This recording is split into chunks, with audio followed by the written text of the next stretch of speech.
കാര്യങ്ങൾ എത്രത്തോളമായ സ്ഥിതിക്ക് ഞാനൊന്ന് തീരുമാനിച്ചു. എന്റെ മോളെ കൊണ്ട് ഒളിച്ചോടിയത് ഏത് തെണ്ടിയുടെ മകനാണെങ്കിലും ശരി, അവനെ കൊണ്ട് തന്നെ കെട്ടിക്കുമെന്ന്. എന്നാ പിന്നെ എത്രയും പെട്ടെന്നതായിക്കൂടെ? അത് പറയാനാണല്ലോ ഇങ്ങോട്ട് വന്നത്. ആ അതെ, ഇനി ഒന്നും നോക്കാനില്ല കുറുപ്പേ. കൊച്ചുകുറുപ്പുമായി ഉടനെ വീട്ടിലെത്തുക, കെട്ടു നടത്തുക. അയ്യോ, എനിക്ക് എന്റെ വീട്ടുകാരും ബന്ധുക്കാരെയൊക്കെ ഒന്ന് അറിയിക്കണ്ടേ? ഓ, അതിനൊന്നും സമയമില്ല. കെട്ട് കഴിഞ്ഞ് ചെറുക്കനും പെണ്ണും കൂടെ വിരുന്നിന് പോയാ പോരെ? ആ അത് മതിയല്ലേ? പിന്നെ ധാരാളം മതി. എന്നാൽ അത് പോരാ. എനിക്കുള്ളത് ഒരേ ഒരു സന്തതിയാ. അവന്റെ കല്യാണം നാട്ടുകാരും വീട്ടുകാരും അറിഞ്ഞ് അന്തസ്സും തറവാടിത്തമുള്ള കുടുംബത്തിൽ നിന്നായിരിക്കണമെന്ന് എനിക്ക് നിർബന്ധമുണ്ട്. ഈ പറഞ്ഞതിന്റെ അർത്ഥം മുതലാളിക്ക് അന്തസ്സും തറവാടിത്തം ഇല്ലാന്നല്ലേ? കണ്ടോ, ഇവന് കാര്യം പറഞ്ഞാൽ മനസ്സിലാവും. പിന്നെ ഉണ്ണിത്താനെ നിശ്ചയിച്ച കല്യാണം മുടങ്ങിയപ്പോ തന്റെ മോളെ എന്റെ മോന്റെ തലയിൽ വെച്ച് കെട്ടാൻ നോക്കണ്ട. കല്യാണം മുടങ്ങിയതിന് ഉത്തരവാദി തന്റെ മോല. എന്റെ മോളെ കണ്ണും കയ്യും കാണിച്ച് പ്രേമിച്ച് വിളിച്ചിറക്കിക്കൊണ്ട് പോയ സാക്ഷികളുണ്ട്. ആരാ സാക്ഷി? ഇവൻ തന്നെ പറഞ്ഞുകൊള്ളാ. ഞാൻ കണ്ടതാ. ഏത് കോടതിയിലും ഇവനീ സത്യം പറയും. എനിക്ക് വിശ്വാസമില്ല. 1000 രൂപ കൊടുത്തവൻ അത് മാറ്റി പറയും. ഒരിക്കലും 1000 രൂപയ്ക്ക് വേണ്ടി മാറ്റി പറയില്ല മുതലാളി. ഞാൻ കണ്ടോ, 1500 കിട്ടണം. മോനെ, തീരുമാനം നിന്റെയാ. നീ സ്നേഹിച്ച പെണ്ണ അവള്. അങ്ങനെ ഒരു ബന്ധം ഞാനും സരസും തമ്മിലില്ല. കേട്ടില്ലേ? ഇനി എല്ലാവർക്കും പോവാലോ. തന്നെ പേടിച്ചാ ഇവനിങ്ങനെ പറയുന്നത്, അല്ലെങ്കിൽ താൻ ഇവന്റെ മനസ്സ് മാറ്റിയെടുത്തതാ. എടാ മോനെ, നിന്നെ വിശ്വസിച്ച അവൾ ഇറങ്ങി പോകുന്നത്. അല്ല അല്ല, ഇനി സംസാരിച്ച് സമയം കളയണ്ട. ഉണ്ണിത്താൻ പോ. ഞാൻ പോവാ.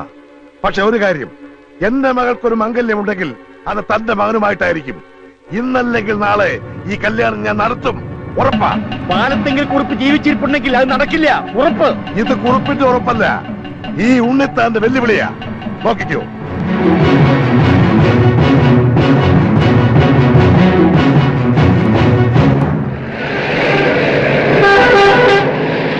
നീ എന്നെങ്ങനെ കുറ്റപ്പെടുത്തല്ലേ?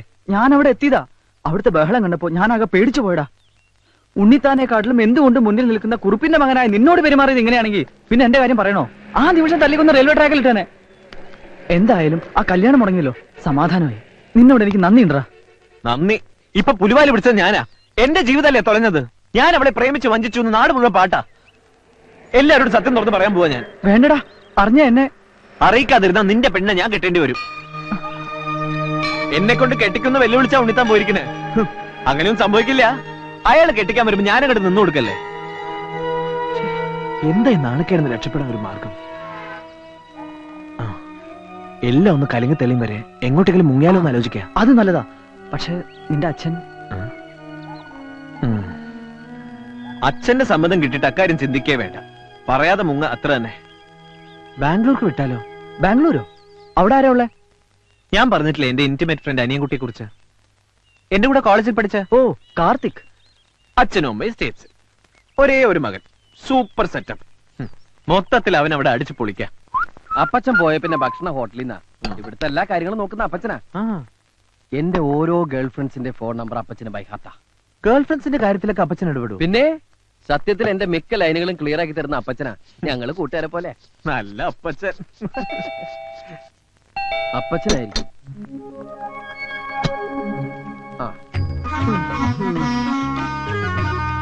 എവിടെയായിരുന്നു? അമ്മാവുക്ക് ഉഷാറില്ലേ? അതൊക്കെ ഞാൻ വെറുതെ ലേറ്റ് ആയിത്തു. എന്താടാ പറഞ്ഞേ? കന്നഡയാ. അമ്മയ്ക്ക് സുഖമില്ലാത്തോണ്ട് ലേറ്റ് ആയെന്നാ പറഞ്ഞേ. ഈ പച്ചയാര്? കൊച്ചുകുറുപ്പ്. കൊച്ചുകുറുപ്പോ? അല്ല, സുഭാഷ് ചന്ദ്രബോസ്. ഓഹോ, ഒരുപാട് കേട്ടിട്ടുണ്ട്. വളരെ വലിയ മനുഷ്യനല്ലേ. പക്ഷേ ആ പേരെടുത്ത് ഇങ്ങോട്ട് തട്ടണ്ടായിരുന്നു. ഒട്ടും ചേരുന്നില്ല. എന്നാലും പരിചയപ്പെട്ട സന്തോഷം. പിന്നെ ഞാനില്ലാത്തന്റെ കുറവൊന്നും ഉണ്ടായില്ലല്ലോ. അതത് സമയത്ത് എല്ലാ പെൺകുട്ടികളുടെ കാര്യവും ഡീൽ ചെയ്തില്ലേ? ഇവൻ വന്ന പിന്നെ എന്റെ ചാർട്ടിങ് കംപ്ലീറ്റ് തെറ്റി. തെറ്റിയോ? എന്റെ സുഭാഷ് ചന്ദ്രബോസിന് ധാരാളം അപ്പോയിന്റ്മെന്റ്സ് ഉള്ള ആളായത്. 9 മണിക്ക് ലതിക, 10 മണിക്ക് മേഴ്സി, 10:30 ഗീതാ ഷെട്ടി, 10:45 മീനാ റെഡ്ഡി, 11 മണിക്ക് വീണ്ടും ലതിക. ഇതൊക്കെ കറക്റ്റ് ആയിട്ട് ഡീൽ ചെയ്തില്ലെങ്കിൽ എല്ലാം പൊളിയും.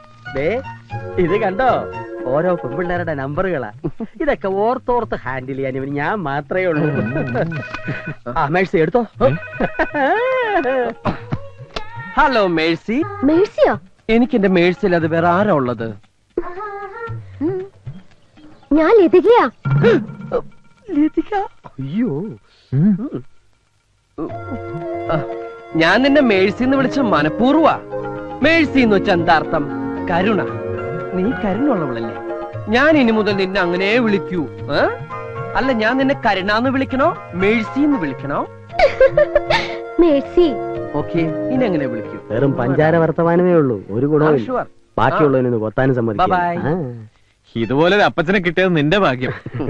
നിന്റെ അമ്മ രണ്ടാമത് കിട്ടിയതായി ക്രിസ്ത്യാനിയെ. ഇയാളെന്റെ അപ്പച്ചനൊന്നുമല്ല. അപ്പച്ചൻ എന്നുള്ളത് ഇയാളുടെ പേരാ. കാറ്റും വെയിലും കൊള്ളാതെ ഇവനെ സംരക്ഷിക്കാനാ അമേരിക്കയിലെ തന്തയും തള്ള എന്നെ ഏർപ്പാടാക്കിയത്. ഇപ്പോഴിതാ സകല തരികിടയ്ക്ക് ഞാൻ ആ കൂട്ട്. എന്നെ ഇവൻ വളച്ചൊടിച്ച് ഇങ്ങനെ ആക്കിയതാ. ഇവന്റെ അച്ഛനെങ്ങാൻ ഇതൊക്കെ അറിഞ്ഞാ. എന്റെ കാര്യം അതിലും പ്രശ്നം. ആണോ? വീട്ടിൽ പറയാതെ ഞാൻ ഇങ്ങോട്ട് പോകുന്നു. ഓഹോ. ഇന്നേ വരെ അച്ഛനും അമ്മയും പിരിഞ്ഞ് ഞാൻ നിന്നിട്ടില്ല. ആ. എടാ, എനിക്ക് വീട്ടിലേക്കൊന്ന് ഫോൺ ചെയ്യണം. അപ്പൊ നീ ഇവിടെ ഉണ്ടെന്ന് അറിയില്ലേ? അറിഞ്ഞാലും സാരമില്ല. അച്ഛൻ ഇപ്പൊ എന്നെ കാണാതെ ഭ്രാന്ത് പിടിച്ചിട്ടുണ്ടാവും.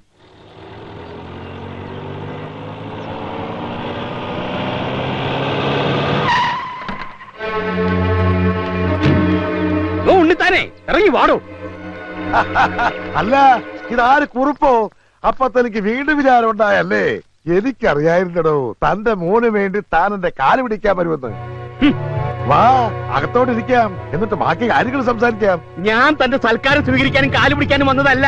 അല്ലേ പിന്നെ? എന്റെ മോന് താൻ എവിടെ ഒളിപ്പിച്ചു വെച്ചിരിക്കുന്നേ? പറയടാ നാട്ടി ഉണ്ണിത്താനെ. എന്റെ വീട്ടിൽ കയറുമെന്നാണ് ആവശ്യം പറഞ്ഞാൽ അടിച്ച് കാല് തല്ലി ഒടിക്കാൻ എനിക്കറിയാൻ കഴിഞ്ഞിട്ടല്ല.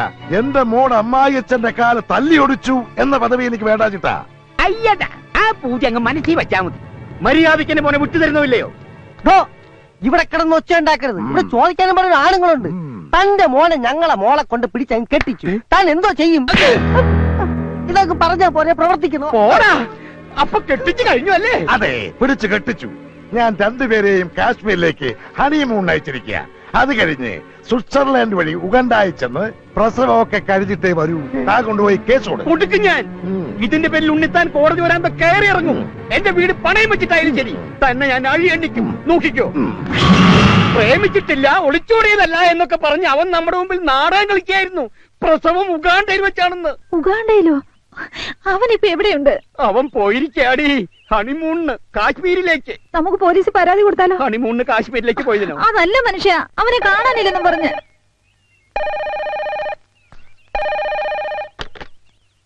ഹലോ അച്ഛാ, ഞാനാ. എടി അവനാ. അച്ഛൻ എന്നോട് ക്ഷമിക്കണം. ഞാൻ ചെയ്തത് തെറ്റാണെന്ന് എനിക്കറിയാം. കഴിഞ്ഞു, ഉറപ്പായി. അവൻ മാപ്പ് പറയാ. നിങ്ങളിപ്പോ എവിടെയാ? കാശ്മീരിലാ? ഞാൻ ബാംഗ്ലൂരിന്നാ. ബാംഗ്ലൂരോ? ആ, ഹണിമൂണിന് പറ്റിയ സ്ഥലാ. അത് കഴിഞ്ഞ് ഉഗാണ്ടയിലേക്ക് എപ്പോഴാ? അച്ഛൻ ആരുടെ കാര്യം പറയുന്നത്?